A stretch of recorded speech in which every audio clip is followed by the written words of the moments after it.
నిజంగా దమ్మున్నవాడు ఆ ఎస్ఐ బయటకు వచ్చి ఎస్ఐలు అదేవిధంగా మహిళా పోలీసులు కూడా బయటకు వచ్చి ఏ రకంగా మాట్లాడుతున్నారు అని ఒక ఎక్స్ సీఎంని నిలదీసే పరిస్థితి వచ్చిందంటే సిగ్గుపడాలి ఈరోజు జగన్మోహన్ రెడ్డి. ఎందుకు ఇలా మాట్లాడేనా అని సిగ్గుపడాలి. నిజంగానే అనిపించింది. ఒక పోలీస్ కాకి చొక్కా ఒంటి మీదకి రావాలంటే ఏదో బయటికి వెళ్ళి సిఎంఆర్లోనో లేకపోతే ఎక్కడో లెక్కీ షాపింగ్ మాల్కో లేకపోతే ఇంకో షాపింగ్ మాల్కి వెళ్ళి పోలీస్ తెచ్చుకోనంత ఈజీ కాదు. కాకి చొక్కా మీద పడ్డమంటే ఆ కాకి చొక్కా పోలీస్ కానిస్టేబుల్ దగ్గర నుంచి ఐపీఎస్ వరకు కాకి చొక్కా ఒంటి మీద పడాలంటే ఎగ్జామ్స్ రాసుకొని రన్నింగ్లు పాస్ అయ్యి వాళ్ళు బాడీ ఫిజికల్ ఫిట్నెస్కి వాళ్ళు పాస్ అయ్యి అదేవిధంగా ఇంటర్వ్యూలకి అటెండ్ అయ్యి కఠోరమైన శ్రమ చేస్తే తప్ప ఆ పోలీస్ చొక్కా ఒంటి మీదకి రాదు, ఆ కాకి చొక్కా ఒంటి మీదకి రాదు. అటువంటి కాకి చొక్కా నేను ఓడదీస్తాను.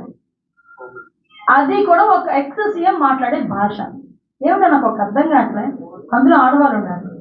అనంతపురం ఎస్పీ ఒక లేడీ, అనంతపురం డిఐజీ ఒక లేడీ, అక్కడ చాలా మంది లేడీ పోలీస్ కానిస్టేబుల్స్ ఉన్నారు, లేడీ ఎస్ఐస్ ఉన్నారు. అలాంటి వాళ్ళ గురించి బట్టలు ఉడదీస్తాం అలాగే ఇలాగా మాట్లాడుతూ ఉంటే సిగ్గనిపించట్లేదా? సంస్కారమేనా అది? కనీసం ఒక సంస్కారంతో కూడిన మాట ఒక ఎక్స్ సీఎంగా మాట్లాడాలి అన్న ఇంగిత జ్ఞానం లేకుండా ఎక్కడికి వచ్చి మాట్లాడుతున్నాడు? ఇది ఒక విక్టిమ్ హౌస్ దగ్గరికి వచ్చి మాట్లాడే పరిస్థితి. ఎవరి గురించి వెనకేసుకొస్తున్నాడు? ఒక పోసాని కృష్ణమురళి గురించి, ఒక నందిగాం సురేష్ గురించి వెనకేసుకొస్తున్నారు. అదే మేము ఈ రోజు ఇందాక నేను చెప్పాము, ఎమ్మెల్యేలు ఎంపీల గురించే మాట్లాడాం.